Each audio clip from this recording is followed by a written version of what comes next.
안녕하세요. 반갑습니다. 행복희망 교회입니다. 예수 생애 22. 어떤 것은 30배, 어떤 것은 60배, 어떤 것은 100배의 열매를 맺었다. 시작하겠습니다.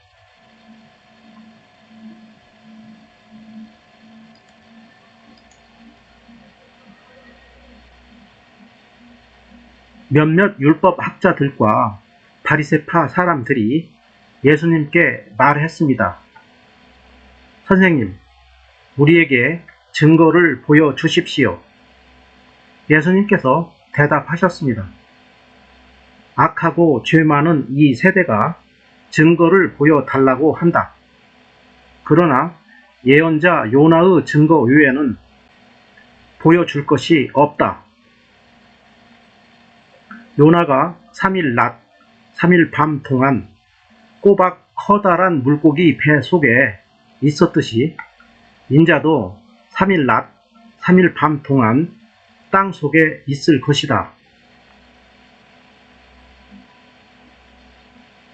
사람들이 예수님께 증거를 보여달라고 말한 것을 목격한 자가 존재하였을 것으로 저는 생각합니다.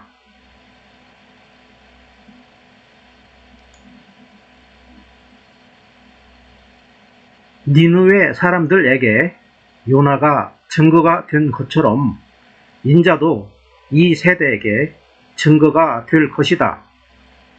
심판의 날에 니느웨 사람들이 이 세대와 함께 일어서서 이 세대를 심판할 것이다.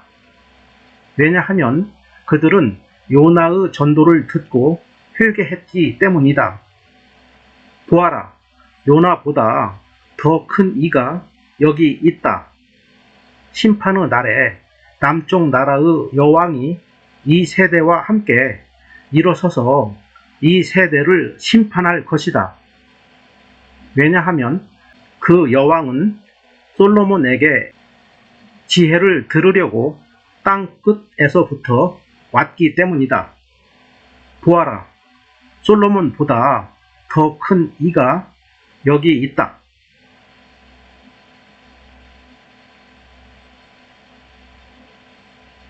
요나가 증거가 된 것처럼 인자도 이 세대에게 증거가 될 것이라는 예수님의 말씀은 예수님의 존재에 관한 중요한 내용이라고 저는 생각합니다.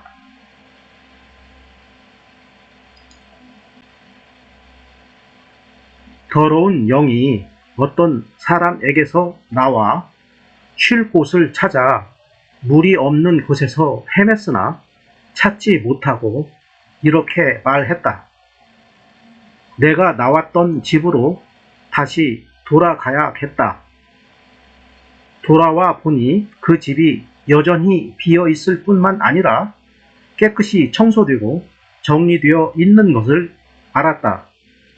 그때 그 더러운 영이 나가서 자기보다 훨씬 더 악한 7영을 데리고 왔다.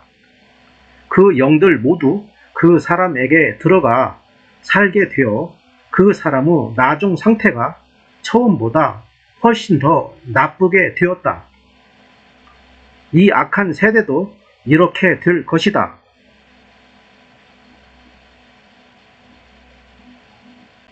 더러운 영이 나가서 자기보다 훨씬 더 악한 7영을 데리고 왔었다는 사실을 잊지 말아야 한다고 저는 생각합니다. 예수님께서 이 말씀을 하고 계실 때 한 여인이 무리들 속에서 목소리를 높여 외쳤습니다. 당신을 낳아서 기른 당신의 어머니는 참 복이 있습니다.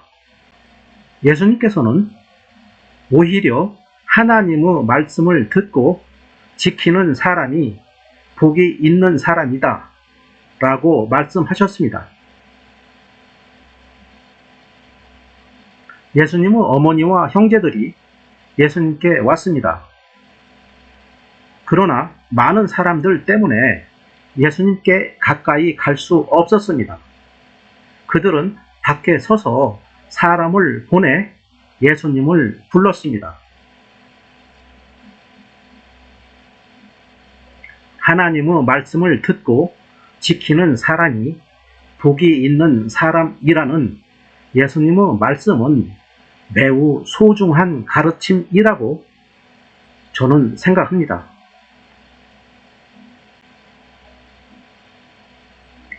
어떤 사람이 예수님께 말씀드렸습니다.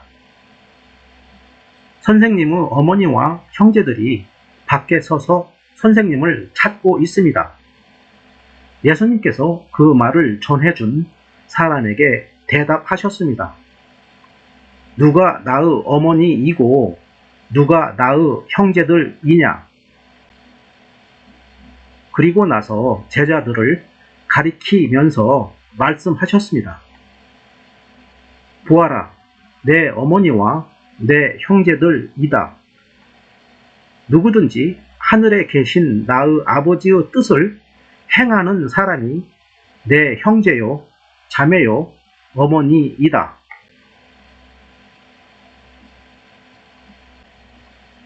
하늘에 계신 나의 아버지의 뜻을 행하는 사람이 내 형제요, 자매요, 어머니라는 예수님의 말씀은 중요한 가르침이라고 저는 생각합니다.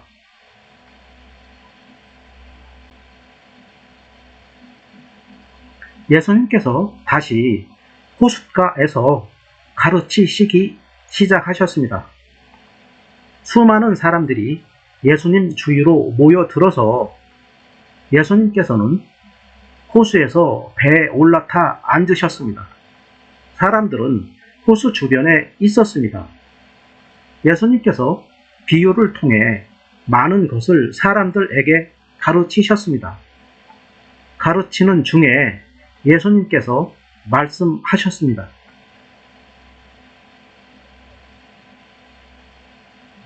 예수님께서 비유를 통해 많은 것을 사람들에게 가르치신 모습을 목격한 사람이 있었을 것으로 저는 생각합니다.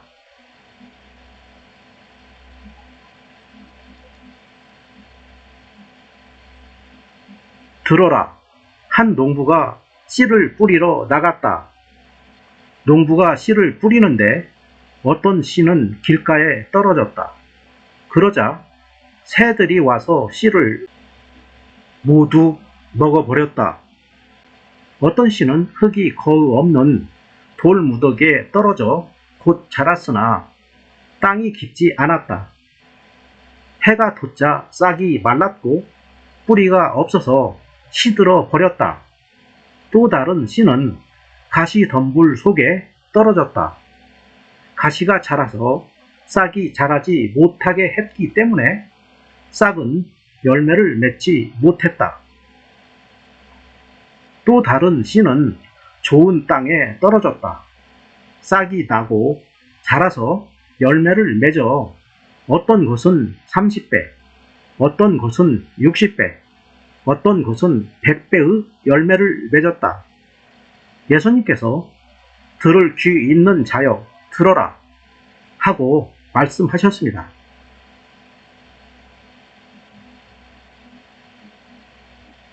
어떤 것은 30배, 어떤 것은 60배, 어떤 것은 100배의 열매를 맺었다는 예수님의 말씀은 매우 소중한 가르침이라고 저는 생각합니다.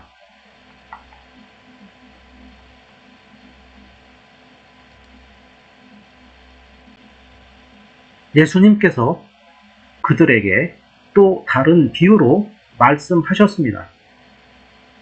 하늘나라는 자기 밭에 좋은 씨를 심은 사람에 빗댈 수 있다. 사람들이 잠들었을 때 원수가 와서 밀 사이에 가라지를 뿌리고 갔다. 밤낮으로 자고 일어나는 동안 씨가 싹이 나고 자란다.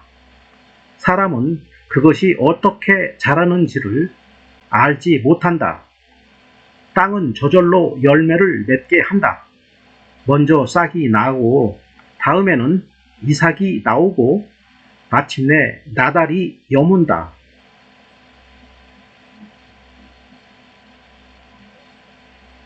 하늘나라는 자기 밭에 좋은 씨를 심은 사람에 빗댈 수 있다는 예수님의 말씀을 잊지 말아야 한다고 저는 생각합니다.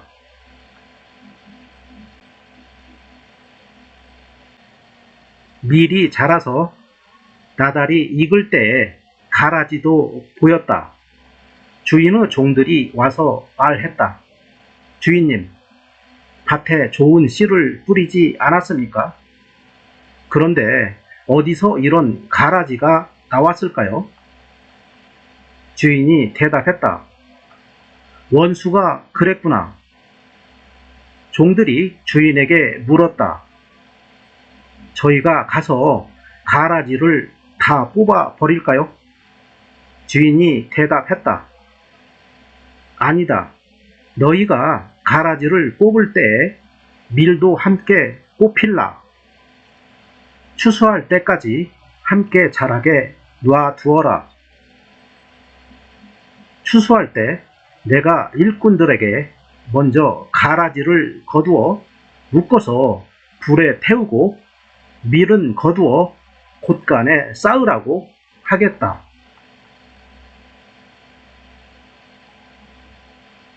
추수할 때 가라지를 불에 태우고 밀은 곶간에 쌓으라고 비유하신 예수님의 말씀은 소중한 가르침이라고 저는 생각합니다.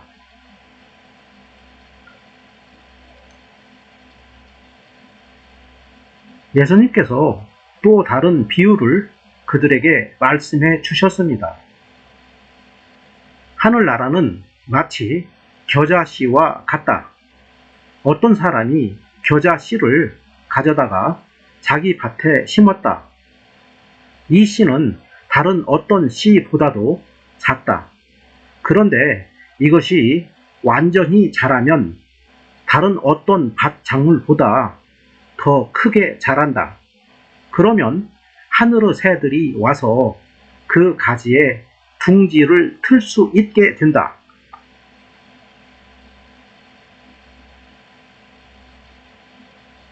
하늘나라는 마치 겨자씨와 같다는 예수님의 비유를 소중하게 생각해야 한다고 저는 생각합니다.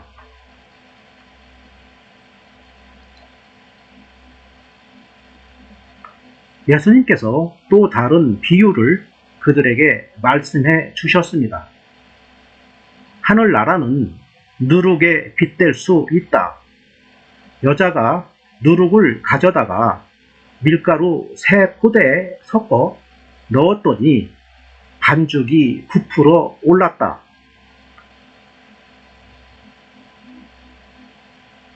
하늘나라는 누룩에 빗댈 수 있다는 예수님의 말씀을 들은 사람이 존재하였을 것으로 저는 생각합니다.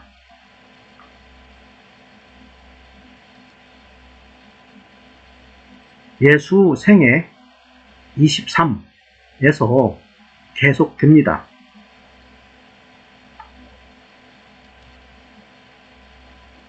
구독 부탁드립니다. 감사합니다.